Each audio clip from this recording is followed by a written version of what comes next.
Let's see if this is working.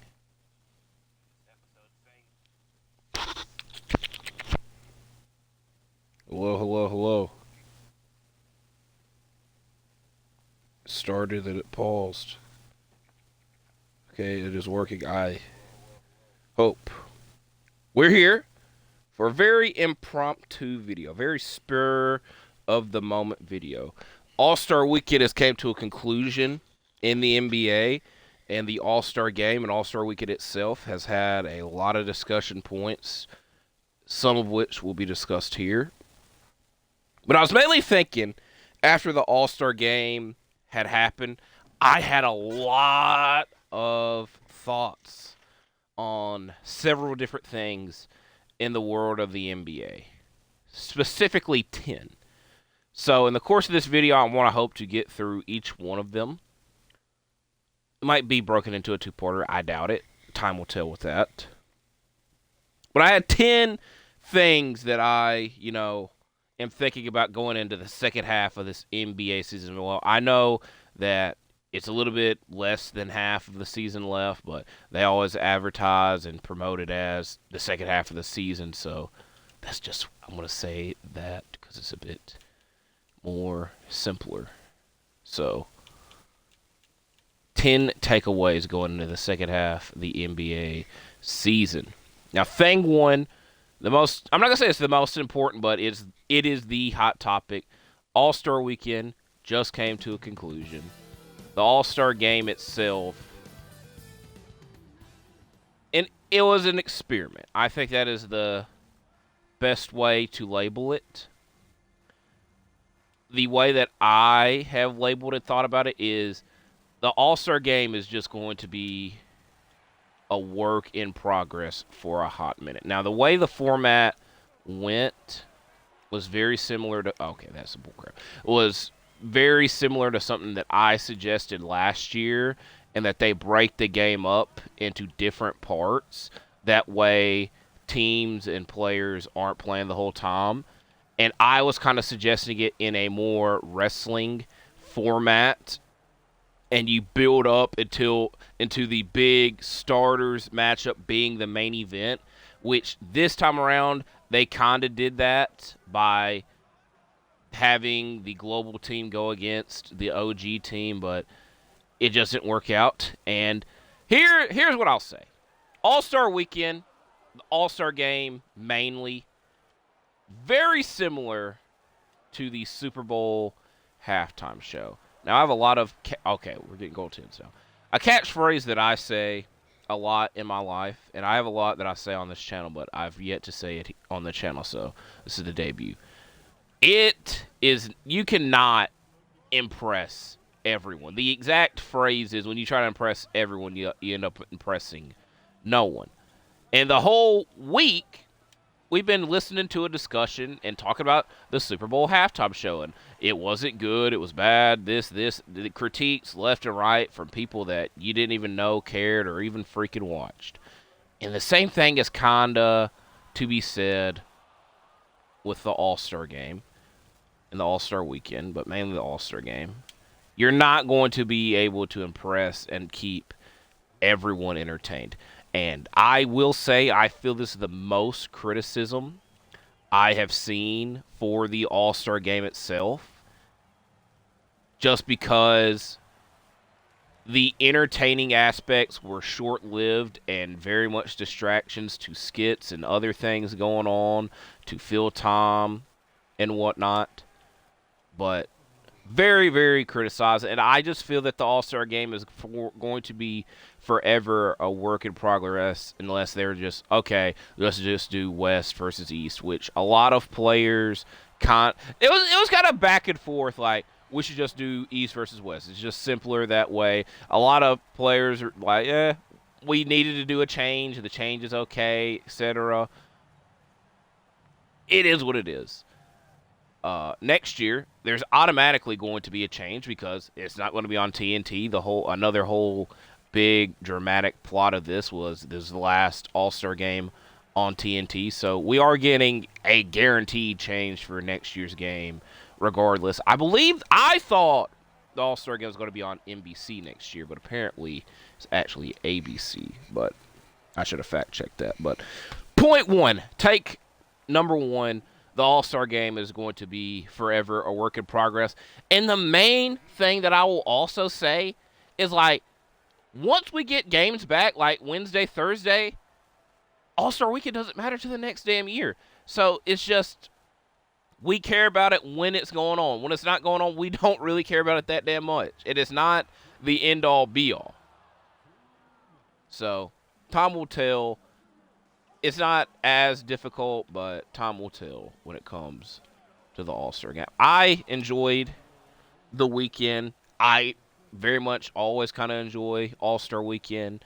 It would take a lot for me to be disappointed.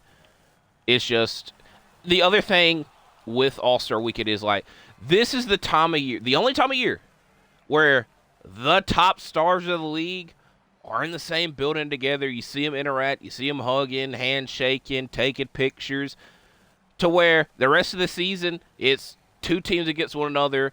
Most teams have probably one All-Star. If you're lucky, you got two.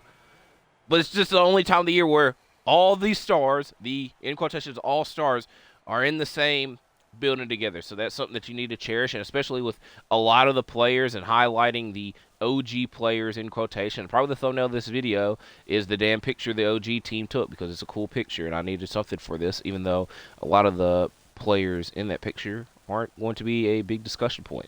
But regardless, All-Star Weekend is going to be a work in progress. That is kind of the simplest way that I could put it. And I didn't want the whole video to be All-Star Weekend related, even though it could have been. But long story short, I enjoyed it. Now, we get Shat to get the basket, yes. On to point two. This is the main thing that made me start this video. Late night thoughts. You know, nothing really good happens when you're thinking late at night. And I tweeted, I really wanted Cam Johnson to be on the Grizzlies. I was thinking that during the three-point competition. I know he didn't have the best performance, but I was still thinking it. So, players that were on teams or are on teams that I felt should have been traded, Cam Johnson is definitely number one. Granted, the Nets still have a good chance of getting, they're at least going to get, if they trade him, they're going to get a first-round pick for him. I can very much anticipate they get at least one first-round pick. Two, who knows? Who knows? Which, it just seems that at the deadline, they weren't getting what they wanted. They were not in a big rush to trade him, but I kind of wish to see him play in competitive basketball this year. And for the rest of this season, I don't really think that's going to be the case, being on the Nets. So I kind of wish Cam Johnson got traded and was mainly to the Grizzlies. Three other players that I felt this way about. Was it the same? Who knows? Nikola Vucevic, definitely. It takes a lot for me to say something negative about a situation or team, but I did go on the record as saying I don't have any interest in watching the Bulls the rest of this year, and I don't really know what the hell's going on over there, and I kind of wish that Vucevic could have got out of that situation, and it really would have helped their team out if they're able to do it and to properly get a younger team and rebuilding team. But with Vucevic there, it's kind of difficult to do it, and also they've put on some very questionable, and again, I'm trying to be very positive about it, but somewhat questionable and ass basketball since the deadline, and since Zach LaVine, who was right there, is no longer on the team. Speaking of Zach LaVine and a teammate of his, Malik Monk. Now, the Kings, I feel, are kind of going to be in a repeating stage of the same stuff for the rest of this season, and the De'Aaron Fox situation kind of put them in a weird state, and it should have been anticipated, but wasn't really treated as it was being anticipated. But I kind of wish that Malik Monk would have got traded and that the Kings could have got a proper point guard there, especially because they have, I can't even really say they have a lot of shooting guards, because I, for somewhat, still think Kevin Huerter's there, even though he got traded to the Bulls. But I just felt that if they would have had a proper point guard I could get behind this Kings team a little bit more. But, you know, at least they could try the rest of this year out and having Malik Monk and or Zach LaVine be their point guard. But I also feel that I don't see this team that the Kings have right now being properly constructed for a long term. Sabonis might be there for a while. DeMar probably not. LaVine maybe. Even Keegan Murray, if you would have asked me before this season, I would have said definitely, but even him. But mainly Malik Monk because I want to see them have a proper point guard, but I am willing to see them keep the rest of the season, trying it out for the rest of the season. Last person I kind of wanted to see be traded or, you know, would have been nice is John Collins. Now, I could have said this about the entire Utah Jazz team because I don't really know what's going on with Utah and what to anticipate with Utah. But John Collins was a key factor on a conference finals team, which to some that means a lot to me. I'm one of those people, but like that was quite a while ago, and it doesn't mean as much. But it's just like I don't really know what I'm supposed to be anticipating with this Utah Jazz team, and I feel that he and Laurie and to an extent Jordan Clarkson are the main ones, aka the vets of the team that, you know, they're supposed to be in a rebuild. How long this rebuild is going to go for them, I don't know. But in the next phase of the Utah Jazz, I don't see Collins and Clarkson being a big factor. Marketing potentially, but I don't really know. But I was also just like trying to like say that at one point John Collins was a big deal, where to now he feels forgotten and not a big deal. But now we move on. We're going to talk about another trade, the biggest trade, because this is something that I will continue to have a lot of thoughts on, and everybody else has a lot of thoughts on because I've seen dozens and dozens of videos pop up in my timeline on other platforms, and it is obviously the Luka Anthony Davis trade, which, you know, we're not even going to talk about it from the Lakers side of things. The main point that I'm going to say here, and it's one that I've thought but I have struggled to say yet, even if, I'm cutting this sound off because it's distracting, even if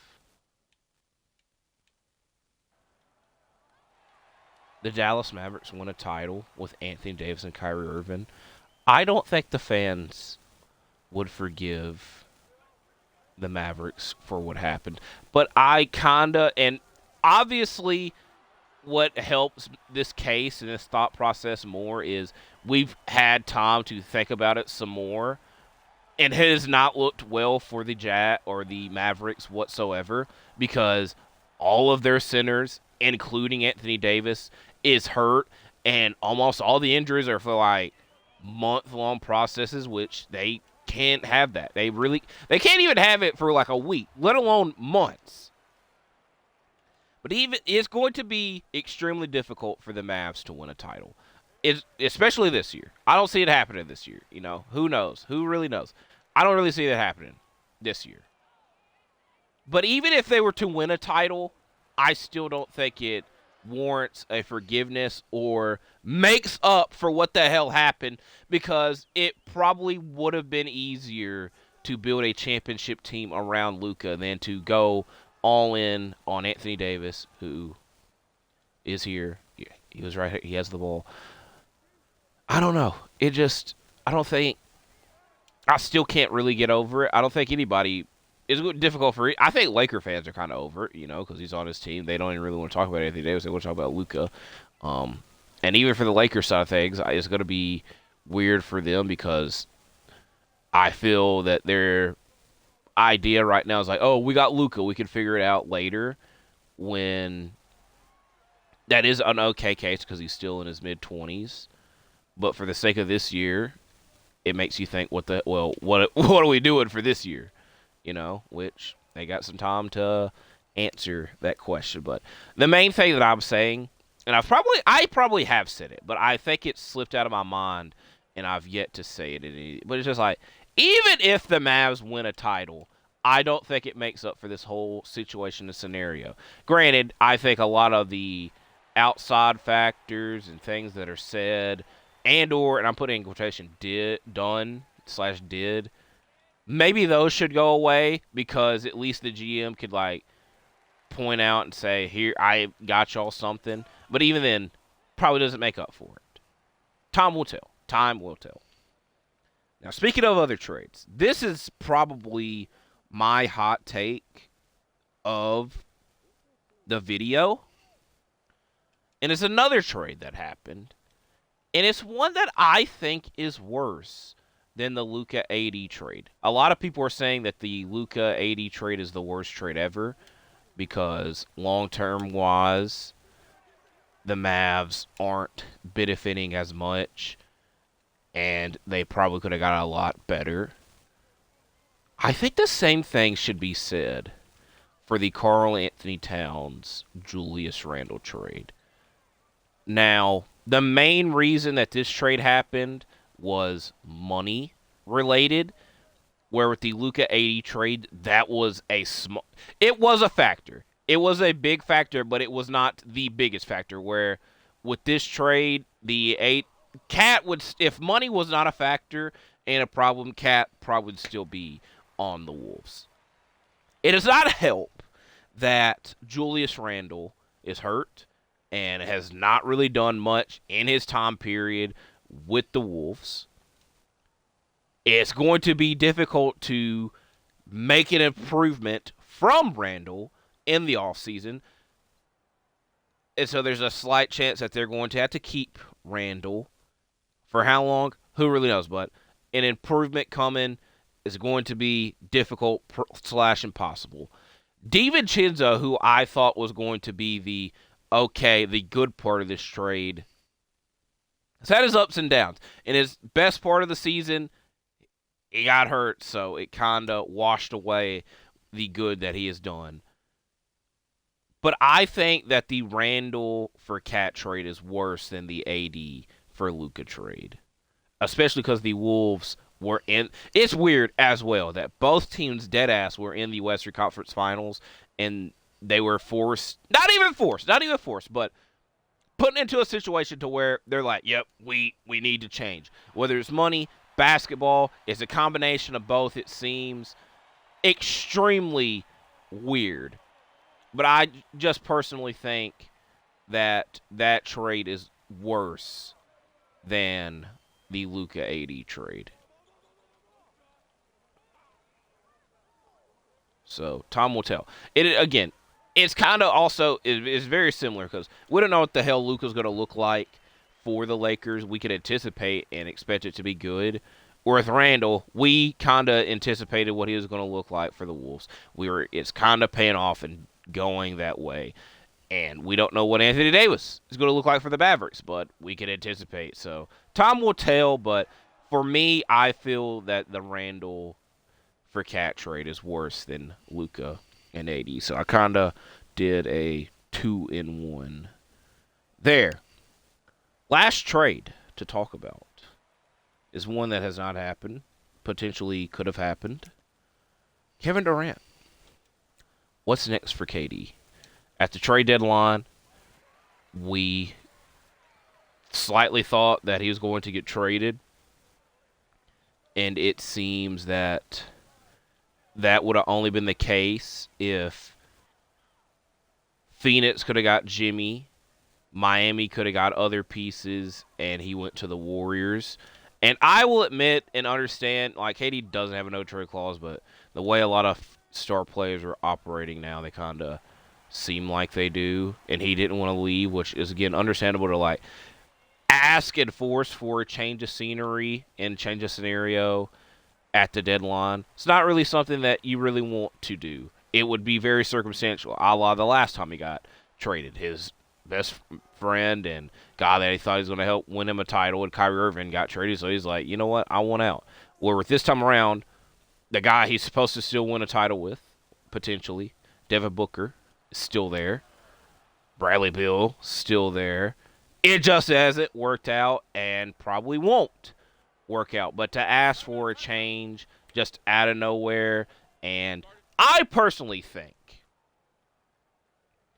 it's going to be extremely difficult for a team to make a move at the deadline, a big move at the deadline, and win that year. I always refer to Katie to the Suns, Harden to the Nets. I know that was a little bit before the deadline, and injuries got in the way of that one. There's definitely at least one more that I always refer to. So, what's next for KD? Hopefully, out of Phoenix.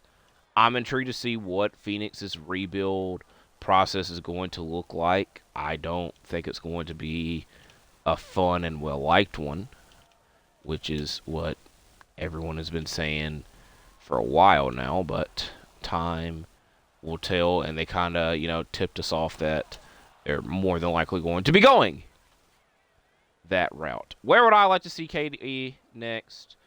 Memphis, I would say, obviously, which obviously I don't really know how we get to that now, money-wise, especially with us trading away our biggest tradable contract to Marcus Smart and the second apron and all this money bullshit. I really don't understand how Memphis could get KD. So I'm going to put a little star next to that.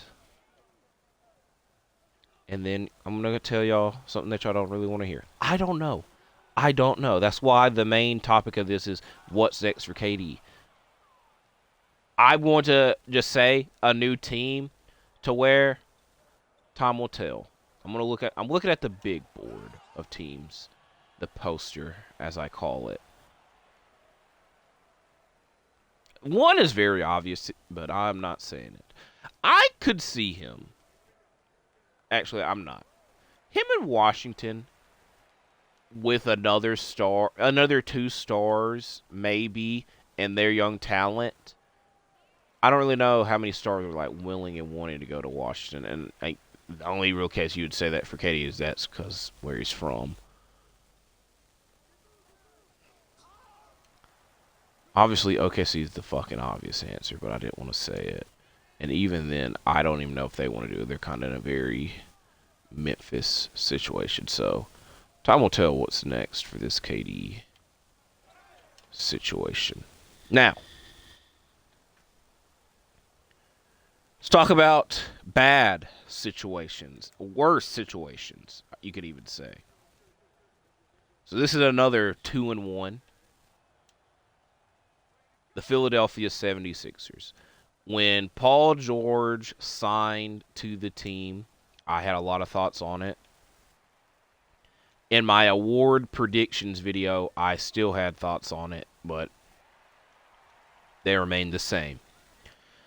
And I said that Paul George and the 76ers, mainly Joel Embiid, are too similar.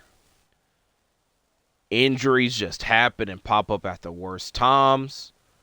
When you're in the playoffs, you could get the greatest performances, but when they matter most, they just flat out don't perform and sell. Which for Paul George, I give him kudos and credit because he did lead the Clippers to the Western Conference Finals, but since then, it's been injuries or bad playoff performances.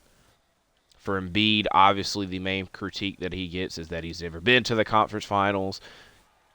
It's not really a funny meme, but he should have made it. Him and James Harden should have made it. Instead, they lost 2 terrible games to the Celtics, which I'm not even a Sixers fan, and that stuff bothers me. That way he could at least said he been to the damn conference finals and potentially the finals because they had to play the Heat. But that doesn't really matter. Regardless, the main point that I'm making here was I was right about the Sixers because they're the 11th seed. Injuries are piling up everywhere for the team. And even when the team's out there, they are bad, which the main reason they contribute to it is injuries. But I just said, the main point was I said they are too similar. So I was right about it. Now, I can't really say I was fully right about it till they're officially eliminated, which, there's the play-in and whatnot, which you don't want to see this team in the play-in. We have this conversation as well, but I'm on the track of being right about this team.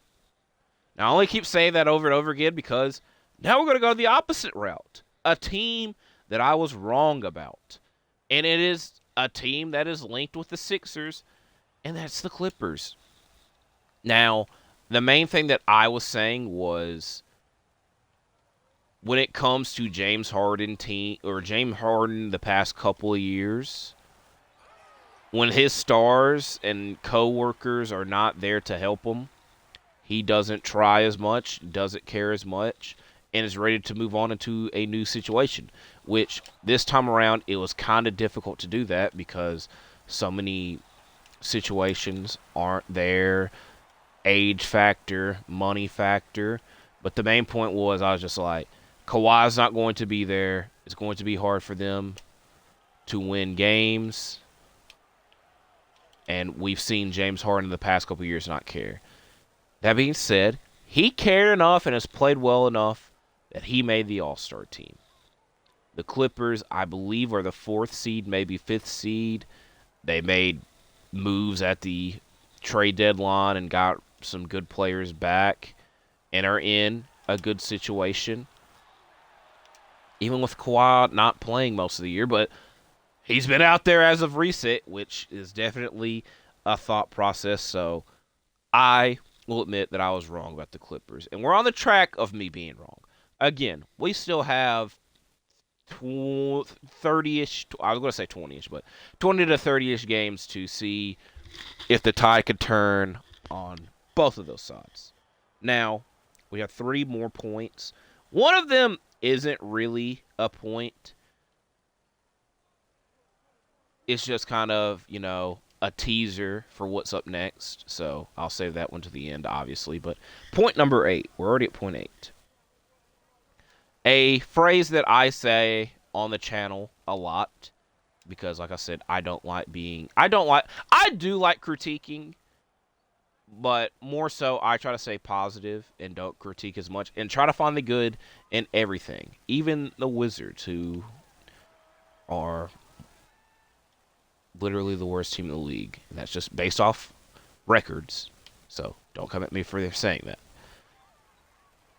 But a saying that I have on the channel is they are a good 2K team. And it's very fitting that I bring that up because, hey, we're on 2K right now. Haha.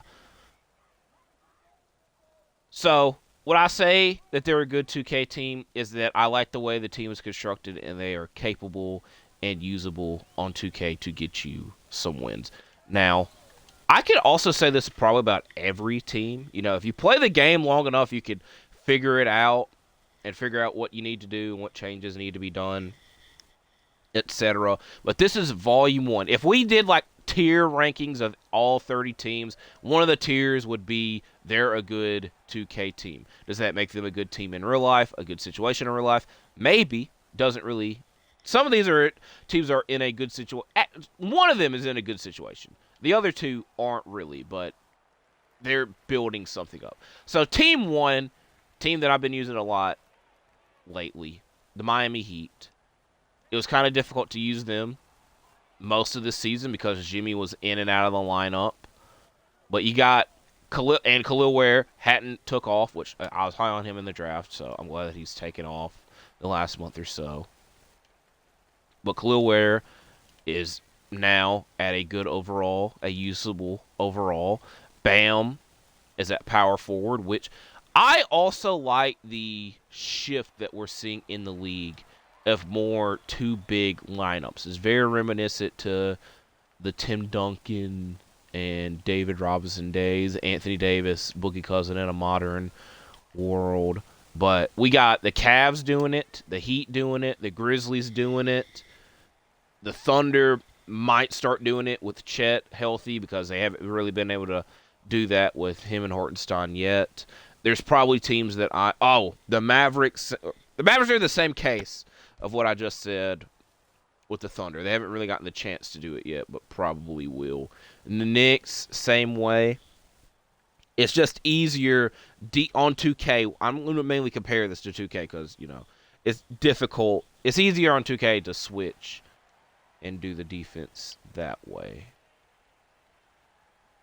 We'll keep this lineup in. But the Heat also, with having the Vice jerseys back, some of the greatest jerseys of all time. Shout out to them for bringing them back. I don't think that they're wearing their Heat culture jerseys the rest of this year. I might be wrong with that, but a lot of the Heat culture stuff is on clearance on their website because I checked the sellout they had. But I might be wrong with that. But the Heat are a good 2K team. Wiggins is there, who streaky shooter, good defender, good overall 2K player. And Duncan Robinson, that is the main.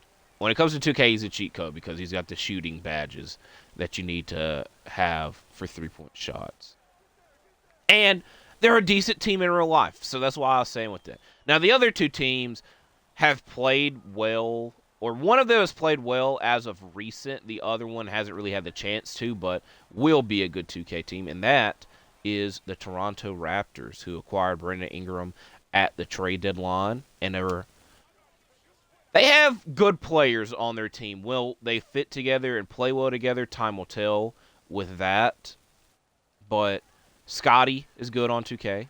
Ingram is. And this is just mainly me ranting about 2K, because when the Luka AD trade happened, as soon as possible, they switched them. Even before the trade was official and all that, they switched them. That way, people that were logging on to 2K could use them. Now, the same thing happened with the Jimmy Butler situation, where Jimmy was suspended and wasn't playing, but the moment he got traded, you could go to the Warriors and use Jimmy on the Warriors and play now. But they don't care about the Raptors because Brandon Ingram has been out most of this season, and he got traded, and you didn't get to do the same damn thing with him, which is a bit of a bummer.